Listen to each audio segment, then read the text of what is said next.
Hello, people. Welcome back to All For United YouTube channel with your host, Osman Akhtar. As you can see from the title, this is the one that everyone's going to be talking about. For some reason, the intro's playing again. I don't really know why it's done that, but we'll just ignore that happened. Anyways, like I said, this is the one everyone's going to be talking about. Is player of the season. If you are watching us on YouTube, let us know in the comment section who your player of the season is. I want to see some explanation as well. I don't want you just to write David De Gea. I want to know a reason. I'm sure no one's going to put De Gea, but you never know. You never know with football fans on Twitter these days. Also, if you are joining us on Twitter, make sure you check out the Twitter poll on All For United Twitter page. There will be a poll that you can have a vote if you don't feel like you say may not have as much volume. So obviously get a chance to vote on that. Apart from that, drop a like, subscribe to the channel, and we'll get straight into it. The way it's going to work is we're going to go in order. So Paulie's going to be first, then Was, then Hader. I've stitched you up, Hader. I do apologize. So the way it works is, if, for example, if Paulie was to say Matic was his player of the season, he has to give a debate or state a claim to how Matic is, and then the other two guys can't use the same player. So that obviously they have to choose someone different. And it just gets us talking. And like I said, let us know in the comment section. As I said, I'm joined by three guests, Paulie, Was, and Hader. How are you doing, boys? All good, mate. All good. Yes, that's what we like to hear.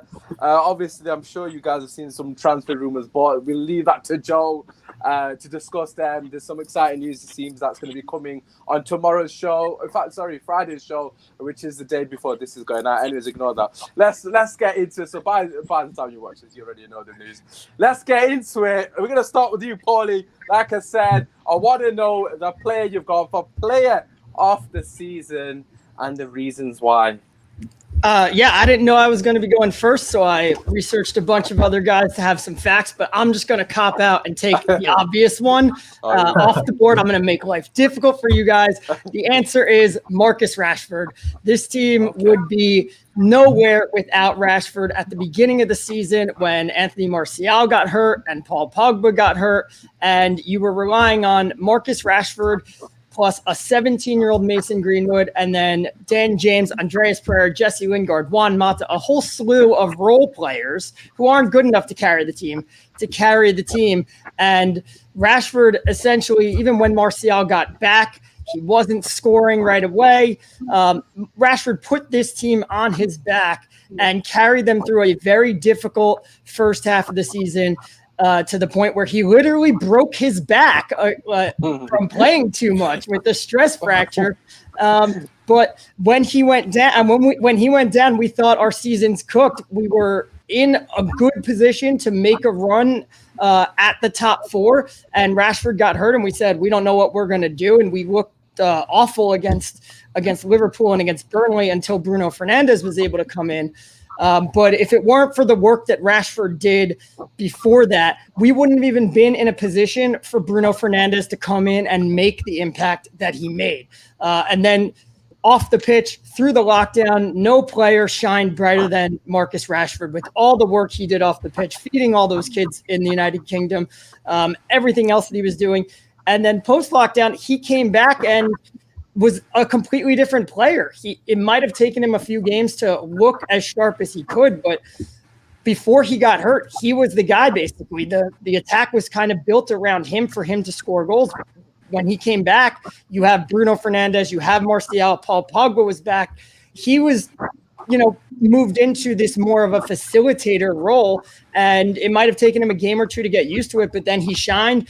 The assist started, and Martial just carried the team over Crystal Palace, and it really showed that he could develop even further than he had been into this all-around player, which makes you really excited to see where he's going to go next year. But we would not be in third place right now if it weren't for Marcus Rashford carrying us through those dark times in October, November, December.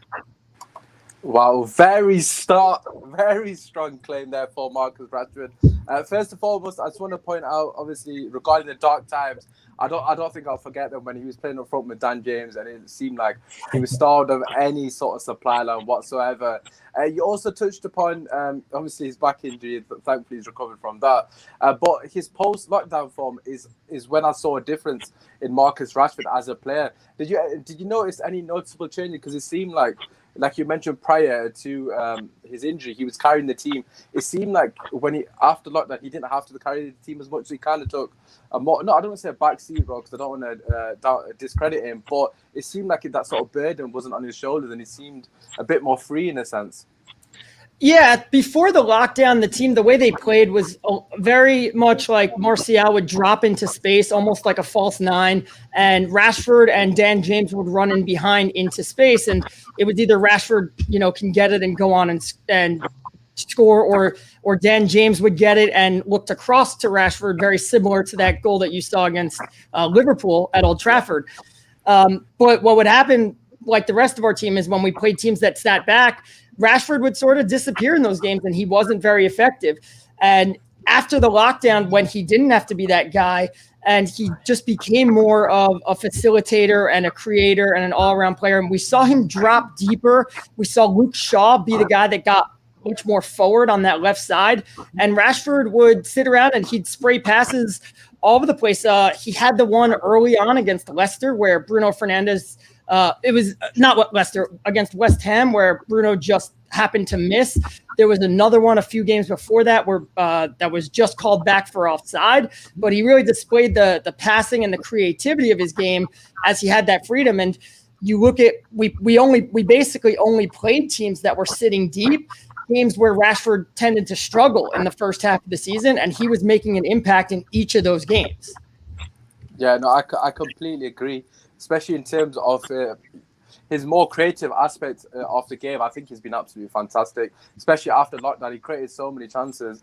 I believe he obviously got the 2 assists against Sheffield United for Martial, but it was a couple of games after. He could have got another 2 assists when he played Martial through on goal twice. Obviously, Martial sadly didn't score on them occasions, but I completely agree with what you said regarding Rashford. I think he's been a bright light in what, I suppose it ended in a very good season, but it wasn't up until post-lockdown. Was, we'll come on to you. So, of course, that means you are not allowed to use Marcus and Rashford. As Polly said, I'm sure one of you potentially could have mentioned him, but you're no longer allowed. So who are you going for, Was? I'm going with Aaron Wan-Bissaka. Okay, why have you gone for Wan-Bissaka? The reason is right back, we've constantly changed throughout the years. We've had Delo, Darmian, we had Ashley Young's season last season. That was shocking.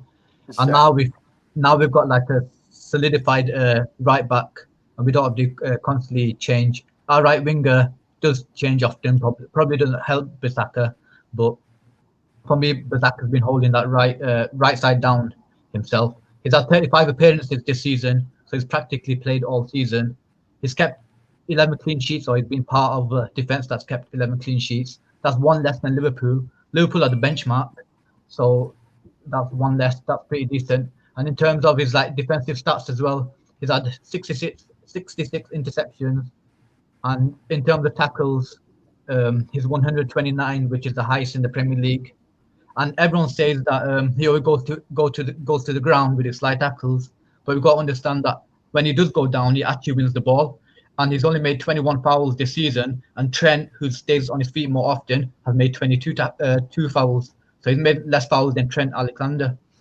And yes, after COVID, he's been a bit shaky, but it's unprecedented times. It's a difficult time for everyone. Maybe his fitness went down and he got a bit lethargic. There's big conversation regarding his attacking play. He's got 4 assists, which is reasonable for a right back in his first season at United in a team that's inconsistent. And regarding big chances created, he's created 2, and that's the same as Trent. And Trent for me is the benchmark, so that's pretty decent. So overall, for me, Aaron Wan-Bissaka has had a solid season. Yeah, I think in terms of his defensive work, I don't think anyone can deny his ability defensively. I think he's been absolutely fantastic. Some would say he's probably the best defensive fullback in the league. I know obviously we want him to go forward as well, but in terms of one-on-one defending, I can't see anyone better in the league than Wan-Bissaka. Like you said, you know, it's been difficult for him after post-lockdown, but even then he still put up very good numbers, and I think he's only. I can't really think of many other players that have been a consistent 7 practically every single game, bar maybe 2-3 games, and they were all come after post-lockdown for me. Apart from that one game, I think might have been against Palace when he gave the penalty away. But bar that game, I completely agree. I do think he's in for a shout. Just to come back on you, Was, before we come to you, Hader, you mentioned his attacking prowess. Is that something that you think that he needs to improve for him to go to the next level, so to speak? Yeah, with his age, he is fairly young, so he's got time to improve. Technically, that's got to be done on the training ground. Obviously, at this age, you don't know how much you can technically improve because that's mainly done in like your teenage years. However, with his overlapping runs and so on, I think it'll benefit him if he had a proper right winger because we're constantly changing. Sometimes it's Matter. Of late, it's been Greenwood. And if he's got a partnership that's stuck there, that's great. And even say, for example, we had Sancho on the right wing, then Bissaka wouldn't really have to bomb forward as much, and there wouldn't be that like reliance on him because Sancho will hold that right wing down himself. So so I'm not overly concerned, to be honest. If Shaw's pushing up anyway on the left wing, on the left hand side, like overlapping Rashford, you don't often need 2 overlapping fullbacks. You can have 1 overlapping fullback and 1 covering. So Bissaka could cover. So yeah, I'm not overly fussed, to be honest. Yeah, I think that's another valid point that you made there regarding Luke Shaw. A lot of things have been said about Luke Shaw, but he offers so much balance. Like you mentioned, one was going forward, one was covering, which was Wan-Bissaka. And again, another mention is the fact that he's not had a consistent right wing partner as well. It's all about partnerships all over the pitch. You've seen Rashford starting to benefit with the partnership of Luke Shaw. So I definitely think that's a valid point. And Hader, we're going to come to you. So Rashford and Wan-Bissaka are spoken for. It'd be interesting who you go for. The floor is yours, mate. I'm surprised that I'm even being able to say this player because I'm obviously last in the pecking order, but it's got to be Anthony Martial for me. He's really come into his own this season, and I'll be completely honest with you. I had my doubts whether he can make the step up this season and seize his opportunity, not because of his ability, because I think his talent's never been in doubt. He's extremely talented. He's a clinical finisher, and it's always been for me about whether he had the desire and whether he had the movement to be a top number 9 for Man United. We've seen over the years that we've had many top number 9s. You can look at Wayne Rooney, Carlos Tevez was brilliant, Dimitar Berbatov, Robin van Persie, Ruud van Nistelrooy. All of them had excellent movement and they were pulling defenses from left to right. And there was real pressure on him to perform, especially with Oli shipping out Lukaku and Sanchez going, him getting the number 9 again. But he's just completely changed my mind and shown to me that he has consistency and the desire to be a top number 9 at Man United and in the league. And to show for that, he's got 17 goals and 7 assists in the league, which is brilliant considering he missed a large chunk of the season. And in all competitions, at 22 goals and 11 assists, which is a phenomenal return. And finally, what you're seeing now is he has midfielders who can supply and provide that service. For much of the season, he's been feeding off scraps. All of our attackers have been with the midfield of Lingard, Pereira, Fred, McTominay. Although Fred and McTominay have been very good at times, they're not really the most creative outlet. And what I've really liked seeing from Martial is his improved link-up play. We saw that with the goal against Southampton, which he held it up for Rashford, and that was all Martial. It was absolutely world-class. And what he's doing now is he's making runs into the channels, he's stretching the defenses, Bruno's going centrally, Greenwood's cutting in off the right, and there's just so much unpredictability with the attack. And with that front three, Rashford being one of them and Mason Greenwood, Martial is really, really thriving. And what we're seeing as well is an almost telepathic understanding with Rashford. And the one that stands out for me is that amazing goal against Norwich away where they literally played 1-2. Just flipped it, just chipped it over the keeper. So, and there's 2 other sort of, I think, massive moments which actually, or should I say incidents, which have actually changed my mind completely on him. And that is that barnstorming run that he had against Southampton during the game that we just saw, the 2-2, where he picked up the ball from his own half and he just ran past 2 or 3 players. Unfortunately, his shot was a little bit shaky, but it was absolutely brilliant. And then this is a funny one, but he made this glare and he stood up for Rashford against Zaha the other day against Palace. I absolutely love that as well. Yeah, I saw a little bit of fight. I saw a little bit of that sort of desire and, also I think personality. And we've been lacking personality in our side for a long time. I think when Zlatan Ibrahimovic left and Lukaku came in, while Lukaku's a goal-scoring machine, you just have to look at his stats, especially against the smaller sides. He didn't have that presence or personality. He was quite timid for me. I think Oli did the right thing shipping him out. But it took a lot of guts for Oli to do that, especially with the fact that we had a very inexperienced front line. But Martial really has a bit between his teeth. He has that confidence of the manager, which is clearly something big for him. We saw under Jose Mourinho that taking away the number 9 shirt, shifting him out wide, not playing him, had an effect on Martial. I had reservations that, when you lose a shirt number, that shouldn't be a reason why you play badly. Yeah. But, some people react in different ways. So what I'm really... I think it was more symbolic, wasn't it? Yeah, I think so. And I think we saw in Martial's first season, he scored the amazing goal against Liverpool, and we've seen that he has the talent, and I've never doubted the talent, but it's that desire, it's that his injury record as well, which is still a little bit of a concern, and I do worry that if he gets injured, we're looking at the likes of Igalo. But hopefully, fingers crossed, if Sancho comes in, we're looking at Greenwood to can play centrally as well, Rashford if he needs to. So I think we'll have options, but Anthony Martial, he deserves so much credit this season for the way he's led the line, and I'm so excited to see him develop, become a top number 9, not just in the Premier League but in Europe as well. Yeah, I just wanted to pick up on something that you mentioned about Oli, and obviously the fact that Oli basically instilled trust into him and gave him that confidence of saying, "You are my number 9." Like I said, it was very symbolic that he gave him the number 9 shirt back. It got taken off him from Zlatan, I suppose you could say. It probably makes sense to give Zlatan the number 9, but as a young lad, it's almost a slap in the face. You just come into the club, you eventually got the shirt number you wanted, and he's always said that he's a striker, even in his Monaco days. Or not to compare him to Thierry Henry, but he started in the wing, and obviously he's always felt that he should be playing central. And like you've mentioned already, he's finally grasped his opportunity. I just wanted to ask you, Hader, regarding Ole Gunnar Solskjaer and his role within Martial's development this season, how influential do you think he's been on that? Massive. I don't think it can be understated. Look, we know Oli was a poacher sort of striker, and something Martial didn't do enough, and I don't think Rashford did enough, was getting into that 6-yard box, running across the defence and getting goals at the near post. And we've seen that, especially in the first game against Chelsea. And Oli did mention that some people don't really understand it, or they think it's not really that important. They want to see worldies, but actually these scrappy goals are what makes top strikers, and something that we haven't had for years. And what we're seeing now is Martial's making those runs into the box. He's playing instinctively. He's playing like a proper number 9. And a lot of people have had doubts about him, whether he's a traditional number 9. I think a lot of people see him as someone, he can drop deep.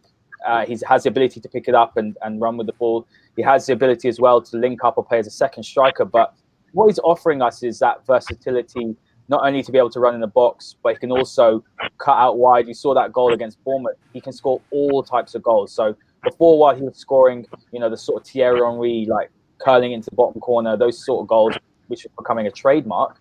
Now what you're seeing him get those scrappy goals, and you'll soon see him hitting 20 goals a season on a regular basis, purely because Ollie's saying to him, look, Tony, get in the box, get in and, expect mistakes from defenders, expect to, get your foot on the ball, whether it's a toe, whether it's a shoulder or your head, anything, just score goals. So great to see. He's been phenomenal, and he would have probably been in a chance with for the Golden Boot if he hadn't got injured for such a large part of the season. And same with Rashford, to be honest. So it's finally nice to see 2 strikers getting 20 goals a season, which has felt like a lifetime, if I'm honest. Yeah, I think it's the first time since Berbatov and Hernandez, if I'm not wrong, which was 2013, possibly, might be 2011. 2011. Yeah, I thought it was 2011. 9 years. Wow, there's a few records that we've broken here within that period. Well, not good ones, sadly, but this is definitely a positive one. Like you mentioned, Rashford and Martial contributing massively in terms of a goal threat. Just regarding Martial as well, I don't know if you've seen his body language. A lot of people saying he's lazy, etc. But just his overall demeanour, he seems a lot happier now, and that is being translated onto the pitch. And I think Oli deserves a lot of credit for that, not only with Rashford, but with the other 2 players that you mentioned as well. It seems like there's sort of camaraderie in the team. And you've seen from Rashford and Martial in interviews after the game saying, look, at the end of the day, it's not a competition between the 2 of us. We're just here to make sure that the team's doing well. Paulie, we're going to come back to you. Before we, go on to the reason you picked yours over the other 2 players, now we know the 3. So Obviously, we've got Marcel, Wan-Bissaka and Rashford. I want to talk about any honourable mentions. I know the comments on the YouTube and the Twitter, they're going to say one player. We know who it is.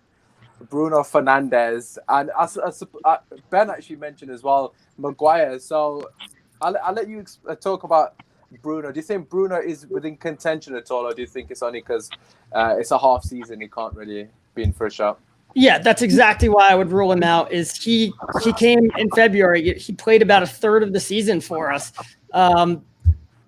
Player of the year, and not if it was player of 2020, then yes, Bruno Fernandes. But it's player of the season, and the season started in 2019. It started all the way back in August, and we had a whole season, or a whole half a season, and then some without him. That I couldn't put him in there. I would.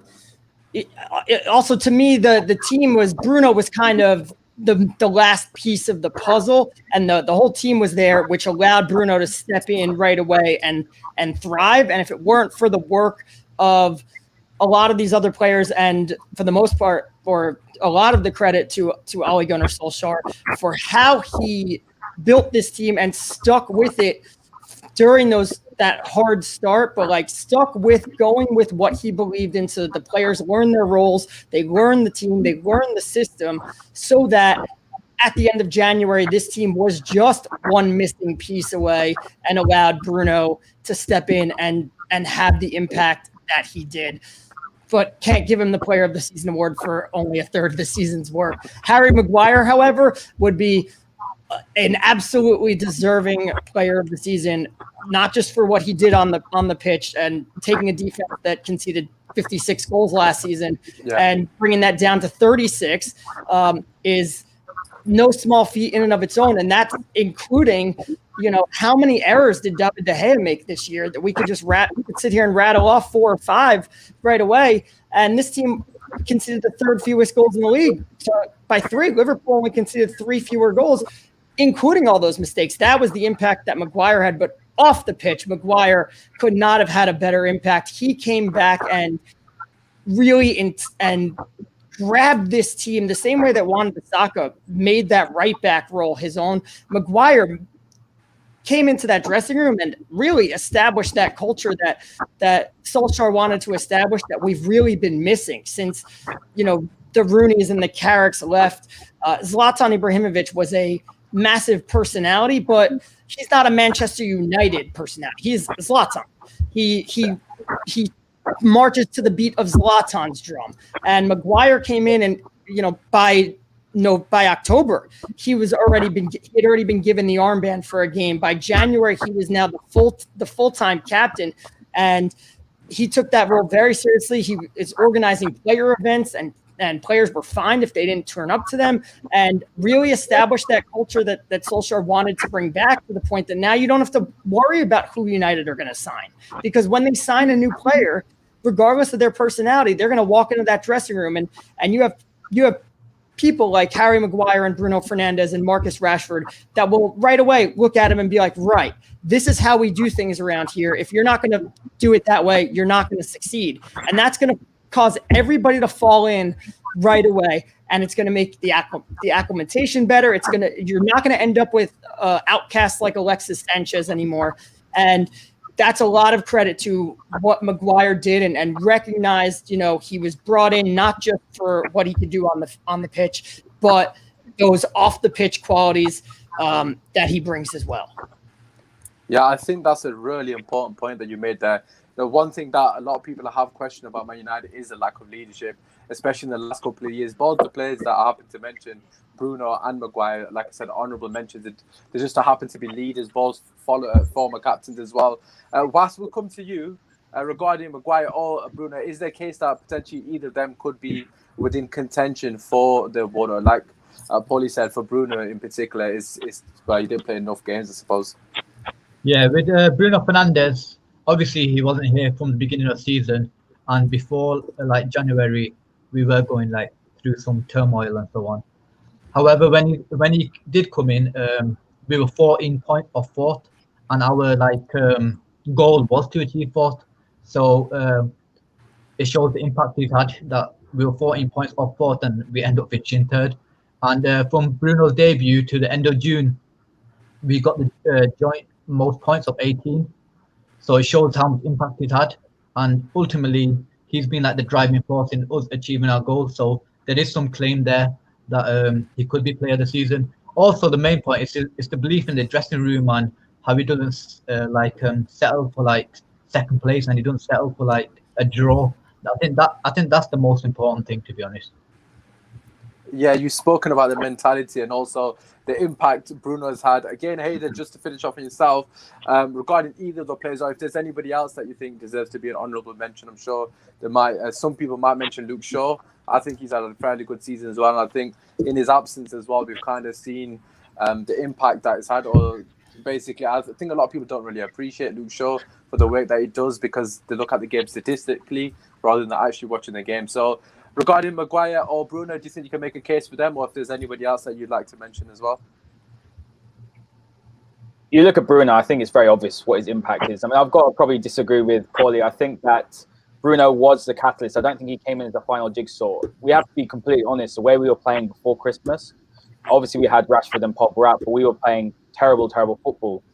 We couldn't break teams down. We unfortunately could only play the counter-attack due to the fact that we didn't have enough quality midfield. And I think Bruno lifted everyone. His spirit and his personality was infectious to the whole club. He came in and he was, he said that this is Man United, this is how we need to do it. And he just, not just goals, not just assists, but he's just set the standard at the club. And now that the players like Pogba and Rashford have come back, they've been able to excel in an environment where Bruno is leading it, in my opinion. Maguire, I think I agree with the fact that he's been an excellent leader. But for me, as a player, I've actually been a little bit disappointed with him. I don't think he's hit the standards that I thought he would hit this season, which is why I wouldn't have picked him. And I can see your point on Luke Shaw. The thing with Luke Shaw is that we've seen in the last couple of games when he hasn't played how integral he is, his overlapping runs, allowing Rashford to drop a bit deeper and play a bit more of a playmaking role, creating space from on the inside between the centre-back and the right-back. So Luke Shaw has been integral in that sort of situation. But unfortunately, again, for me, I don't think he's really been hitting the heights that we need from a left-back at Man United. His assists, I believe he hasn't got any this season. Goal contributions, I'm not sure how many he's got, if any. So I wouldn't put them. But to be honest, I would actually be looking to put Matic in contention and Fred. Matic, for me, I think it's incredible the turnaround he's had. He was out of favour. He looked certain to leave. He played a handful of games by Christmas. And he was obviously unhappy with his game time, and he wasn't obviously happy with Ollie's management. There were stories in the media that he didn't really rate Ollie as a manager, and he just didn't seem to fit that young, dynamic team that Ollie has been looking to build. And what he does bring, though, is he brings a level of experience, composure, pragmatism to this United midfield. He's that platform for United to build off. And until he came into the side, we honestly looked open, and I think Maguire and Lindelof have looked better, and their deficiencies have been masked. I think pace is a big one because of Matic's excellent sort of marshalling of the defence, and that has allowed the fullbacks and Pogba to push forward and advance forward without any worry that behind them they've got to go and think about their defensive duties. And I think he's moved ahead of McTominay and Fred due to the fact that he's so good at his position. Despite the fact that McTominay and Fred have probably more aggression, more tenacity, more agility, they lack the patience, I would say, the passing range that Matic has, and that comes with experience, I think. And I think also that initial positioning that can shut down teams. I think Matic has all its attributes which you look for in a top holding midfielder. I think the only problem is that he doesn't have the stamina, and we've seen that over the last 2 weeks that when Matic hasn't played, we've struggled, but also he can't play more than 2 games a week, and that's a bit of an issue for us, I think. And moving on to Fred, I suppose, before the restart, I actually would have said he was our player of the season, because I think you have to take into account all of the players that have played the full season, hence why I didn't put Bruno in, even though Bruno has been the catalyst for me. I think with Fred, he looked honestly like one of our worst signings in the last 20 years last season. £50 million, touted to be a target for Pep Guardiola. So you're thinking, where is this player like that we want to see? Where is this footballer that Pep Guardiola wanted to replace Fernandinho? And we saw glimpses here and there. I remember going to Old Trafford in the Barcelona game at home, and he looked like the best player on the pitch. He was controlling it. He looks more comfortable in Europe, I suppose. The pace is probably not as quick. That he has more time on the ball, and I think he struggled with the tempo and the physicality of the Premier League. And the first half of the season especially, I thought he was immense. I thought he carried the midfield, if I'm being honest.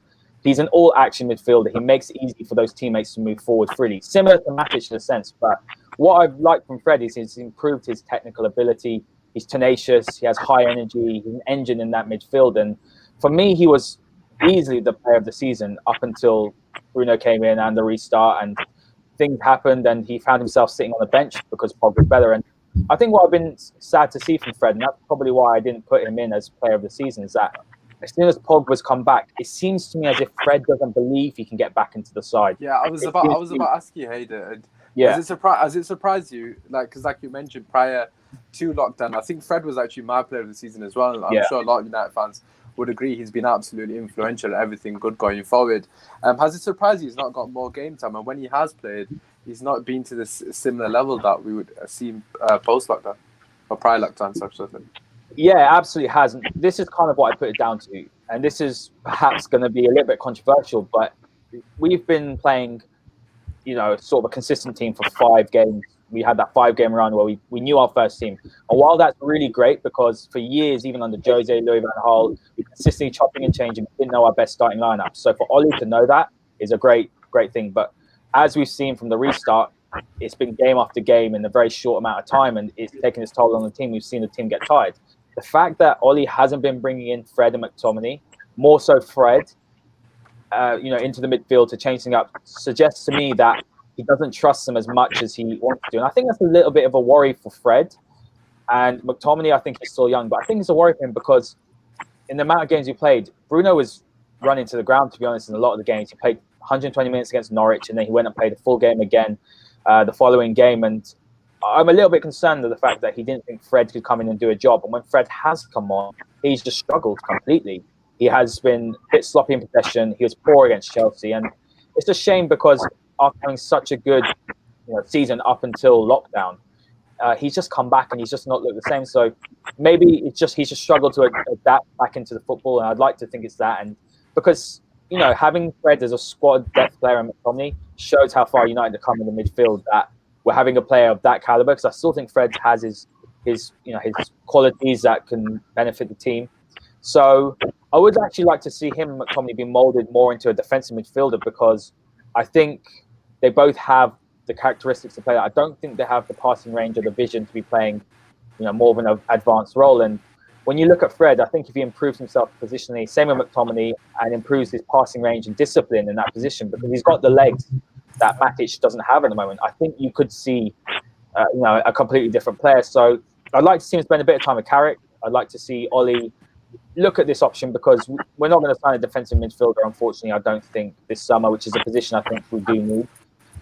So, yeah, I would have said Fred before, but it seems to me that Ollie might not trust him anymore as much before. Fred not playing post-lockdown is the most perplexing thing that Ollie did this season. I don't understand why he didn't play more. Wait, Paulie, just to ask you quickly, then we'll come back to obviously the players that you selected. Would Fred have been in contention if he was to have played more post-lockdown for your player of the season as well? In contention for sure. I think ultimately, while Fred came and really helped and saved our midfield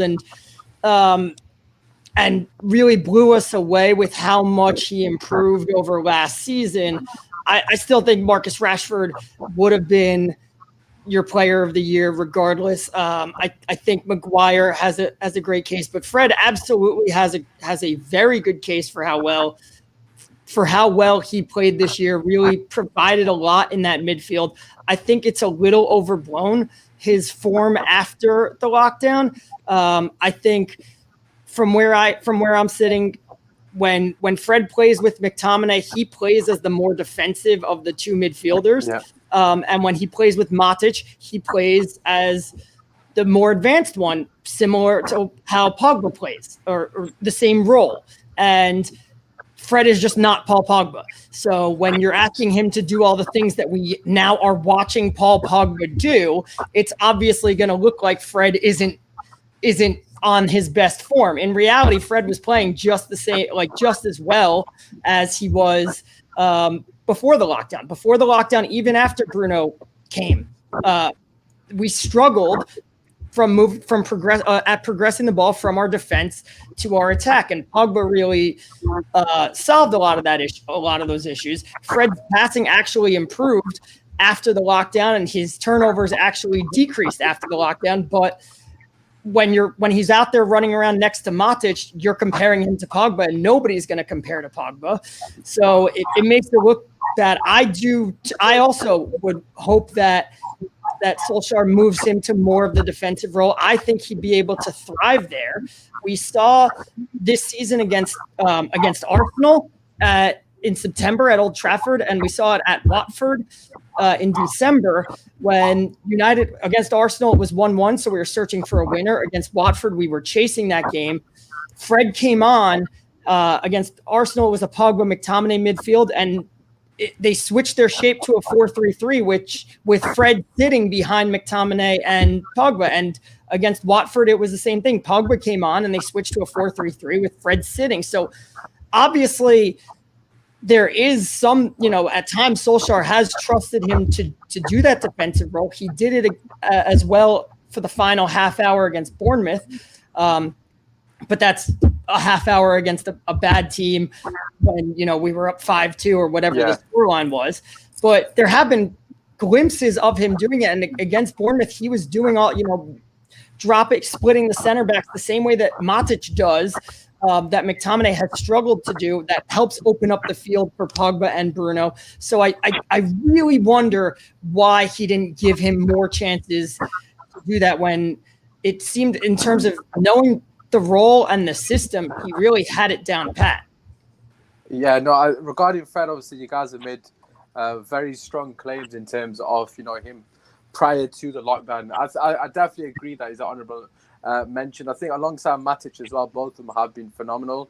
I do want to give a special shout out to McTominay as well, because I think he's been fantastic as well during the season, especially prior to the lockdown. I thought McTominay was so pivotal alongside Fred, and you really saw them both flourishing. So it is a shame. I do agree with both of you. It is a shame that both of them haven't been able to continue that, but we'll have to see what happens next season with both of the players. Right, to finish off, I just want you to give me 30 seconds max to explain why your player should be chosen over the others. Obviously, you don't need to dig out any of the players because, of course, they're all our own players. If you're on Twitter, like I said, check out the poll. We will have one for honourable mentions, but the players that the guys have chosen are Wan-Bissaka, Rashford, and Anthony Martial. So let us know who you think is player of the season. So, Was, we'll come to you first and foremost. Very quickly, let me know why you think your player, Wan-Bissaka, should get given the player of the season over the other two. Wan-Bissaka is my player of the season, and he should be player of the season because for me, he's been the most consistent throughout the season. Even when Wan-Bissaka drops slightly in performance, people are so surprised because he's so consistent. And I think he's made a massive difference on that right-hand side. He doesn't have a partner in front of him that's consistent. Sometimes it's James, Mata, and recently it's been Greenwood a lot. And he's just been holding that position down. No one's getting past him. His stats are really good, and performance-wise, most United fans and even rival fans don't even banter us over Bissaka. The banter us over. I was about to say the definitely banter us over Maguire. That's for sure. No one's bantering Bissaka because he's got that respect. I think he'll also grow in the forthcoming seasons. So for me, he's just been the most consistent throughout the season. Well, there you go from Was, Spider-Man, the most consistent. Hayder, what's your thoughts on that? What are you saying for your player then? Anthony Martial had all the pressure on him at the beginning of the season. Ole Gunnar Solskjaer gave him the trust. He gave him the shirt, sold a £17 million player and said, go on, be Man United's number 9. This is after he's been playing on the left wing for about 2-3 seasons. To come back and make that position his own, to improve immensely, not only in his goal scoring, because we all know he can score goals, but his positional sense, his ability to hold up the play, bring others into the game, and also his desire. I think he's probably been one of the most questioned players. A lot of our fan base either love him, Martial FC, and we know that. We've got some staunch supporters. Then on the other side of the spectrum, there's people that really don't rate him. They're sick and tired of his attitude, or they think it's attitude problems. But in essence, it's more just his style of play. But I think what's been the most impressive thing for me is that he has been constantly battling, rumors that we're looking at the likes of him, Raul Jimenez or Musa Dembele or other strikers. Erling Haaland was also very heavily linked with us, and we lost out to him. So his position's been under threat from the media whispers and everything, but yet he's turned it around and he's made that position his own. And we ended up bringing in someone like Ighalo to play behind him because he's been so good. So for me, he's hit 20 goals as well. He's kept relatively injury-free, and the only way for him is up. And he's got that desire. He's got that bit between his teeth. He has the confidence of his manager. And to me, it sounds really funny, but he was a player who was touted to be on par with the likes of Mbappe when he left Monaco. And I think we might just be seeing a player who's just going to start hitting those heights that we know that he can do it. I thought you were gonna say something like he's gonna be better than Mbappe. No, don't say it. No, don't worry, because that will be a meme forever. Yeah, I was about to say, you ain't ever getting away with that. Okay, so I'm not gonna quote Hayden and say he's better than Mbappe because it didn't happen. But as Hayden said, he's made that position his own. I think that's a very valid point. A lot of speculation regarding his position more than anyone else's, really, apart from the right wing, of course. But we don't know the right wing. Martial. Yeah, go on, Wes. Just bear in mind, if you do add something here, you're helping Hayden his claim. Are you sure you want to do that, right? Go on, let's do it. You put me in a predicament there. Now, I just want to say with Martial, he's not taken any penalties as far as I'm aware of this season. So if he took Rashford penalties, he would have hit that 25 goal a season barrier. So he did miss one against Norwich. Rashford and Martial missed against Norwich. Right. Yeah, they were taking intensity. Look at missing it, obviously. But that is a very valid point. We could be talking about Golden Boot in here, but obviously we'll have to wait to see what happens next season. Of course, we are talking about this season. Paulie, Hayden said he's got 20 goals. Marcel, well, your player's got 20 goals as well, and if I'm not mistaken, he's got at least 7 assists as well. So he's on almost 30 goal and assists, which is ridiculous. Yeah, and like Hayter said, we sold Romelu Lukaku and we turned the team over to 2 strikers who have never led a team before. There was always a Lukaku or a Zlatan there that they were just the supplementary scorers, not the primary scorers, or a Wayne Rooney there. And Rashford, right from the get-go, jumped on that, scoring 2 goals against Chelsea, scoring against Liverpool. He basically single-handedly won the League Cup tie against Chelsea and put the team on his back, carried them through that first half of the season, scored against City in the derby, scored again in the League Cup against City. If we had a big game, you name a big game, he scored in it. Tottenham, everybody against Arsenal, but Arsenal aren't a big game anymore. Like, where are they in the table? Shots fired. So, Leicester, Chelsea, City, Liverpool, all those, Tottenham, everybody, all those teams Rashford scoring against, put the team on his back until he literally couldn't walk anymore. And yes, his goal total was inflated by penalties, but you saw us at the beginning of the season. We proved that penalties are no sure thing and had ice in his veins for most of them to get us a lot of wins.